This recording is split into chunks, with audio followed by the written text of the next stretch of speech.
Olá, meus caros alunos cursistas. Como estão? Espero que estejam todos muito bem e empolgados para aprender um pouco mais sobre os sistemas auxiliares de injeção eletrônica.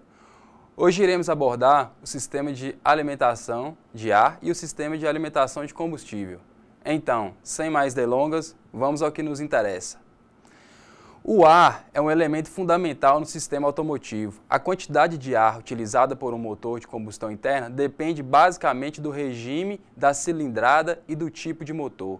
O sistema de alimentação de ar é projetado para abastecer o motor de ar limpo em quantidade que garanta o melhor rendimento de combustível durante o processo de explosão e, consequentemente, o funcionamento do motor. O circuito envolve a admissão de ar, filtragem, participação na combustão, exaustão ou escapamento dos gases pelo meio exterior. O ar aspirado pelo motor deve obrigatoriamente passar por filtros de boa qualidade que garantam a total retenção das impurezas que acompanham esse ar. Vamos à figura para compreendermos o que estou dizendo. Vamos ao slide. Após o ar passar pelo filtro, o mesmo é aspirado pelo motor através dos seus pistões. Durante esse processo, os sensores do sistema de injeção eletrônica enviam sinais para o modo de injeção eletrônica do veículo, informando a temperatura do ar que está sendo admitido. Então, meus nobres cursistas, o elemento do filtro de ar tem como função principal reter os contaminantes, como poeira, fuligem, areia e demais impurezas presentes no ar, assegurando que só o ar limpo chega aos sistemas do motor na quantidade ideal para a mistura ar-combustível, evitando assim o desgaste nas partes móveis do motor, prolongando assim a sua vida útil. Então, voltando. O filtro de ar é construído para que as impurezas em suspensão no ar sejam separadas, ficando as mais pesadas depositadas no fundo da caixa de filtração e as mais leves sendo retidas no elemento filtrante. O elemento filtrante é constituído de um papel especial para reter as impurezas, dispostos em fileiras. Todo o ar que entra no filtro é distribuído igualmente por toda a caixa, evitando concentração de impurezas em apenas um ponto do elemento filtrante. Irei relatar algumas características técnicas dos filtros de ar. Voltamos ao slide. Os tipos de filtros desenvolvidos, sejam quadrado ou plano, redondo, oval e cilindro, são fabricados de acordo com o projeto dos motores dos veículos. A vedação em poliuretano garante a perfeita vedação entre o elemento e a carcaça, evitando a entrada de ar falso. O papel plissado possui como característica garantir a maior distribuição da área de filtração. Os filtros apresentam em sanfona de papel como uma forma adequada para cada tipo de filtro. A estrutura com dobras e nervuras dos filtros é desenvolvida com a tecnologia avançada, garantindo assim uma filtração eficiente e homogênea. Então, meus nobres alunos, vou apresentar agora as características do papel que compõe o filtro de ar. Vamos lá, vamos à figura. O papel possui a vantagem de ser anti-chama. Tem o poder de filtração de partículas contaminantes de até 1 micron. São recicláveis e possuem poros que garantem um alto grau de filtração, com o mínimo de resistência de passagem de ar, conforme as especificações das montadoras.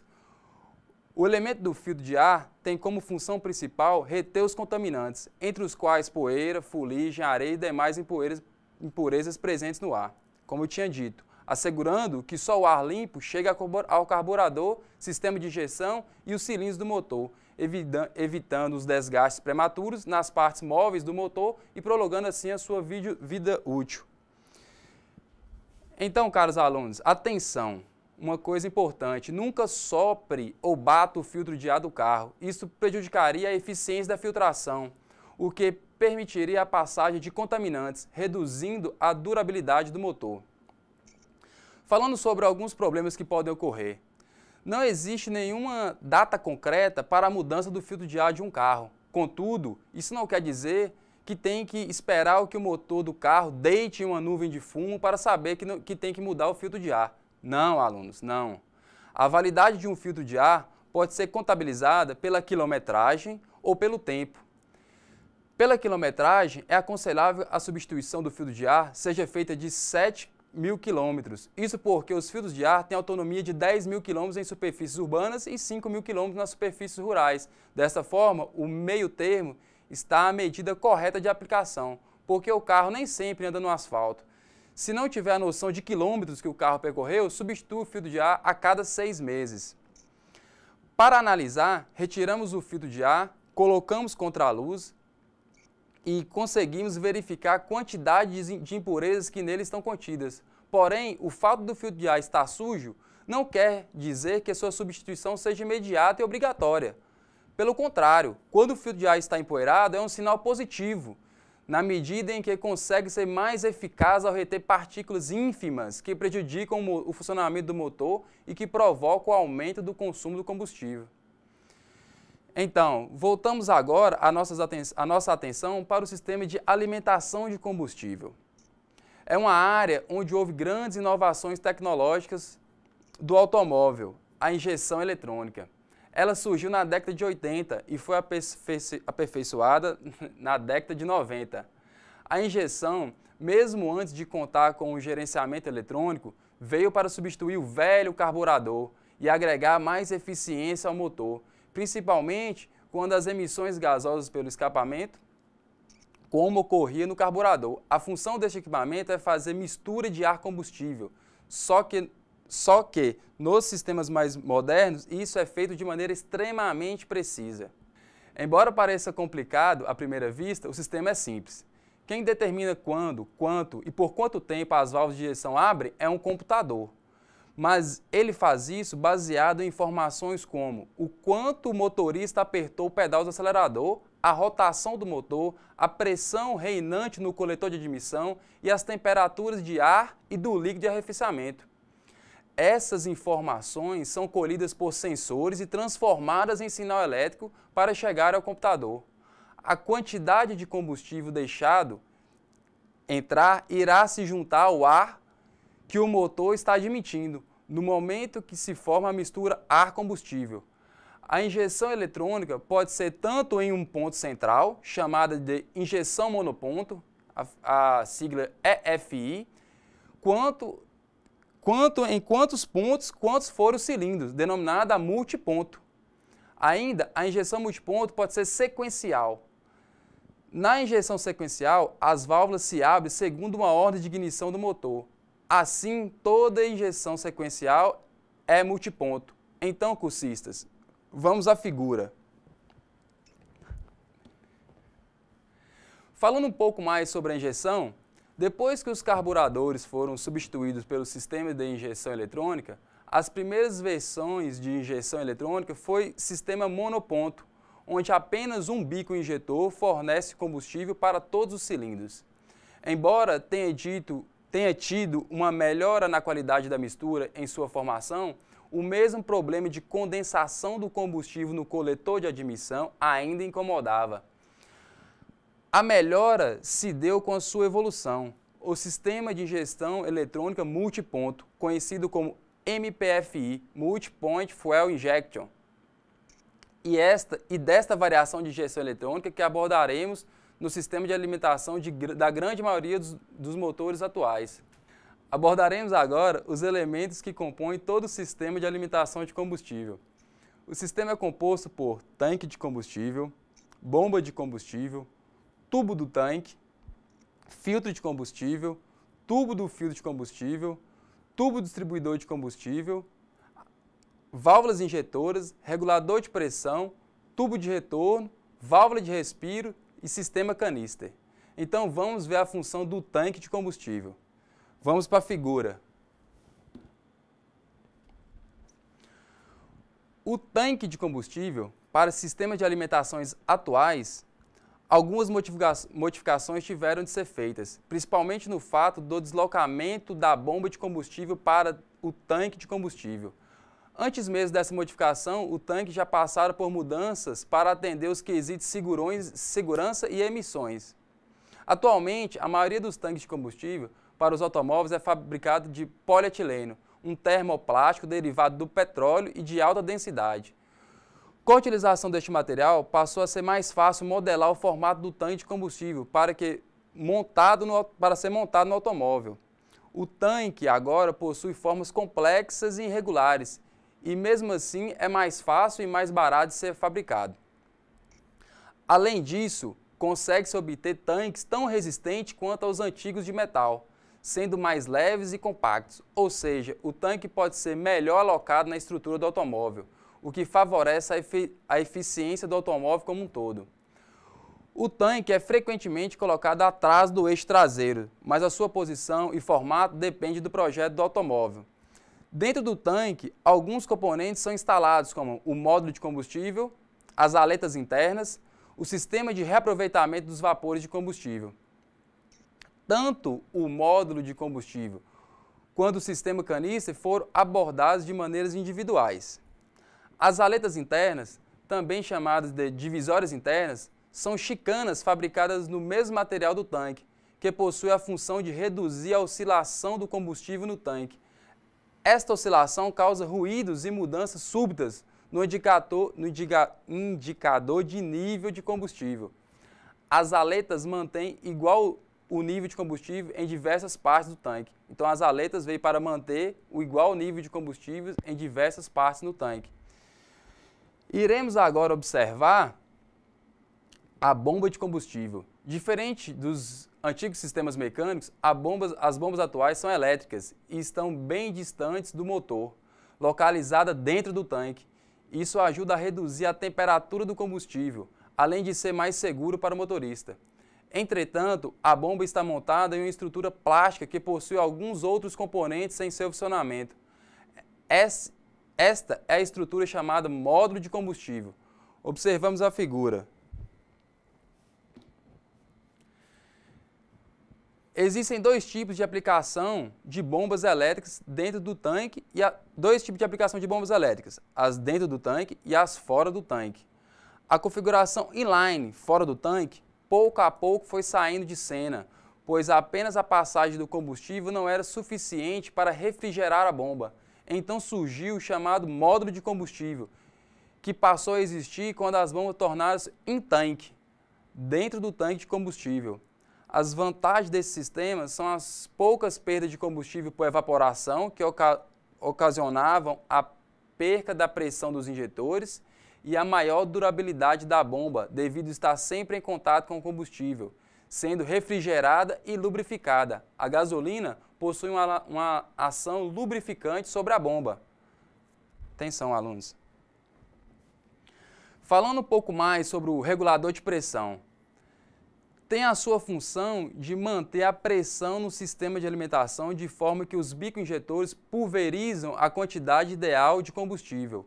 O regulador de pressão está calibrado para liberar o combustível para retornar ao tanque caso a pressão do sistema exceda em um valor pré-determinado. Vamos ver a figura. Na figura, vocês estão vendo o regulador de pressão. A posição da válvula de retorno pode variar de acordo com o projeto. O regulador de pressão no tubo distribuidor e o regulador de pressão no tanque de combustível. Varia no tubo distribuidor ou no tanque de combustível. Quando o regulador de retorno localiza no tubo distribuidor, o excesso de combustível que chega ao tubo retorna ao tanque por um duto de retorno após a abertura do regulador de pressão. Essa configuração possui a desvantagem do combustível esquentar durante o retorno para o motor para o tanque, durante o retorno da gasolina do motor para o tanque, aumentando a temperatura do combustível no tanque, gerando mais vapores de combustível e menor autonomia do motor. Na outra configuração, onde o regulador de pressão está no tanque, mais precisamente dentro do módulo de alimentação de combustível, o aquecimento de combustível no tanque é consideravelmente menor, o que ajuda a manter o veículo dentro dos limites rigorosos de emissões de poluentes.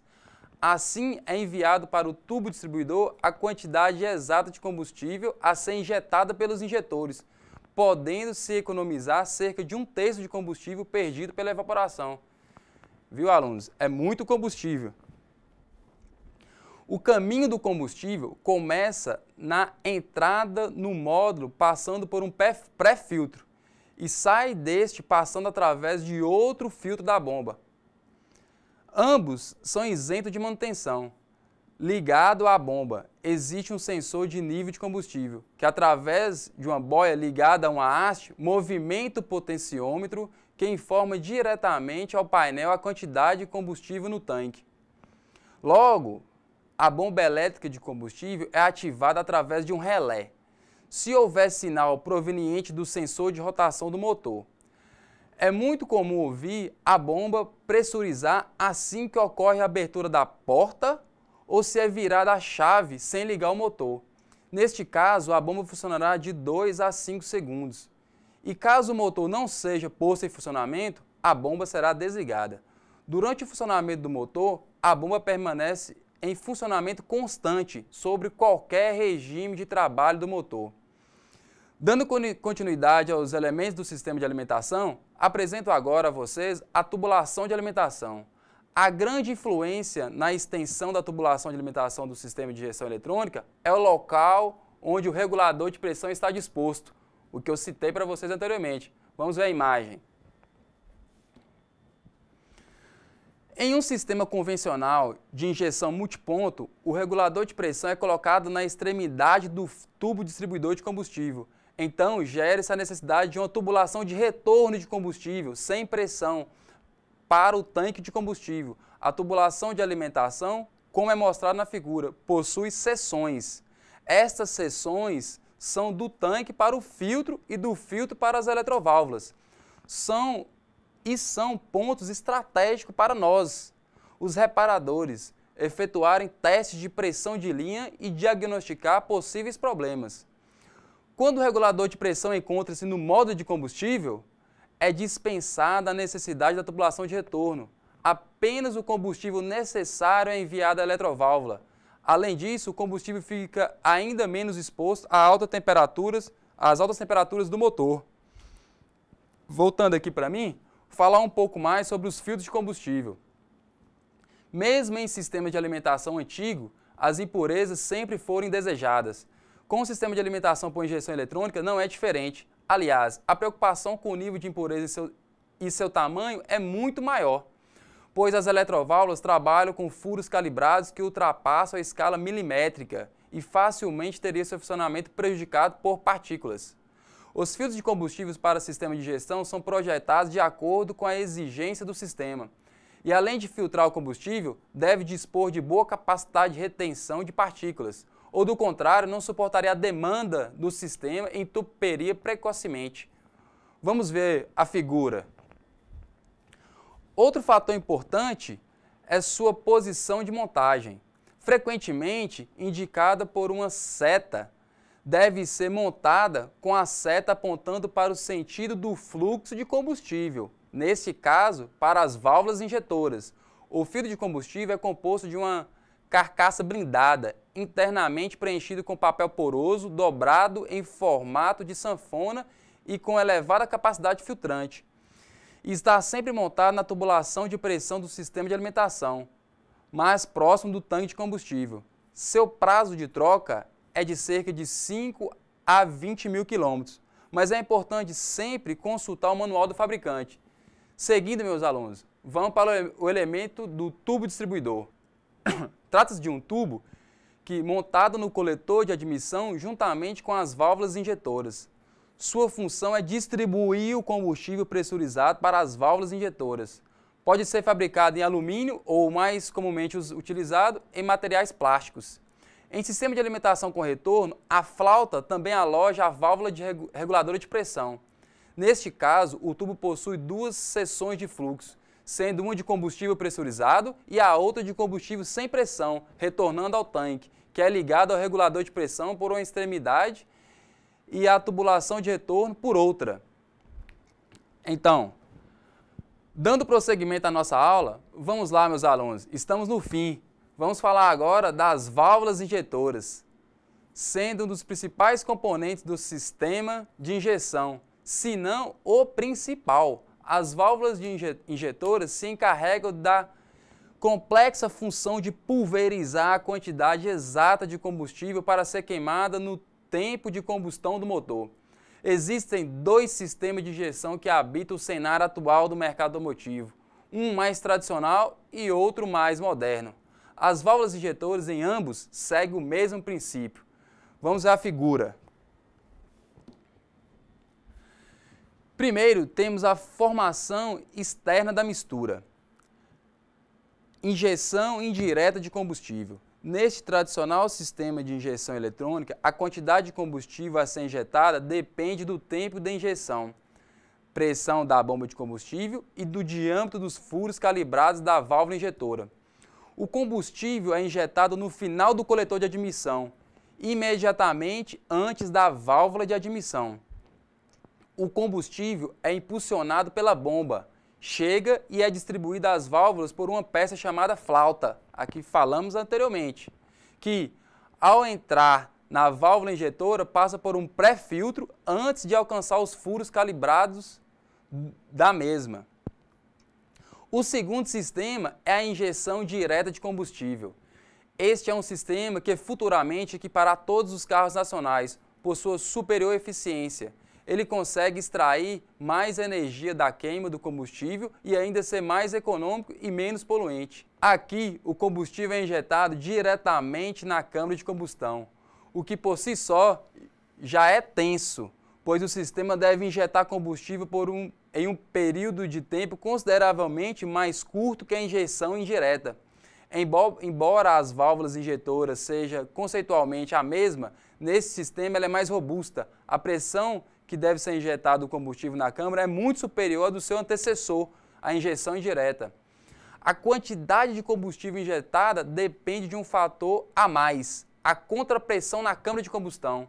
Podemos, assim, compreender que a válvula injetora será muito mais requisitada, visto que terá que suprir o combustível pulverizado em variados momentos de funcionamento do motor, seja em baixa carga, seja em carga máxima, pois com isso a contrapressão da câmara também varia. Como vimos, em termos de funcionamento não existe grandes diferenças. Na verdade, a válvula injetora é um solenoide que retém um combustível pressurizado internamente e, ao liberar, consegue fornecer o combustível de forma pressurizada e precisa. Meus alunos, irei resumir este sistema de alimentação indireta, pois considero um ponto mais importante da aula. Temos o sistema padrão e o sistema sem retorno. Veremos. No sistema padrão, temos que, quando acionada pelo seu relé, a bomba de combustível aspira o combustível do tanque, o envia sob pressão para as válvulas injetoras. O combustível, assim, que sai do tanque, passa pelo filtro de combustível e flui em direção às válvulas injetoras. A unidade de comando, com base nos sensores do sistema de injeção, calcula o tempo de abertura dos injetores e estes são acionados momentos antes da abertura da válvula de admissão. O combustível é pulverizado no ar aspirado, se mistura e entra na câmara de combustão para ser queimado no tempo de combustão. Como a bomba de combustível funciona enquanto o motor estiver funcionando, o excesso de combustível que chega à flauta retorna através do regulador de pressão e do tubo de retorno. O combustível ganha temperatura, o que faz com que a temperatura de todo o combustível no tanque aumente com a chegada do excesso. Esse aumento de temperatura facilita a evaporação de parte do combustível, que emite gases nocivos ao meio ambiente. Estes gases são colhidos pelo sistema canister, onde passa por um filtro de carvão ativado e são enviados ao coletor de admissão pela válvula de purga canister. Esse é o sistema indireto. Vamos agora ao sistema sem retorno. O funcionamento é da mesma forma que o sistema com retorno. Esse sistema possui algumas vantagens. Neste, elimina o tubo de retorno. Não há apenas uma tubulação que se estende até as válvulas injetoras, pois apenas a quantidade certa de combustível é que é enviada. O regulador de pressão, agora disposto no modo de combustível, desvia o excesso fornecido pela bomba sem antes mesmo de sair do tanque. Este sistema consegue reduzir a temperatura do combustível e, com isso, reduz também a vaporização do combustível no tanque. Logo, menos emissões. Então, meus alunos, fechamos o sistema de alimentação de combustível. Bom, meus caros alunos, chegamos ao fim de mais uma aula. Espero que estejam gostando das nossas aulas e aguardo dúvidas e sugestões no Fórum Tira Dúvidas, que está disponível na nossa sala virtual. Vamos à motivação do dia. Se você não for atrás do que quer, nunca vai ter. Se você não perguntar, a resposta vai ser sempre não. Se não der um passo à frente, nunca sairá do lugar. Um forte abraço a todos. Espero até a próxima aula.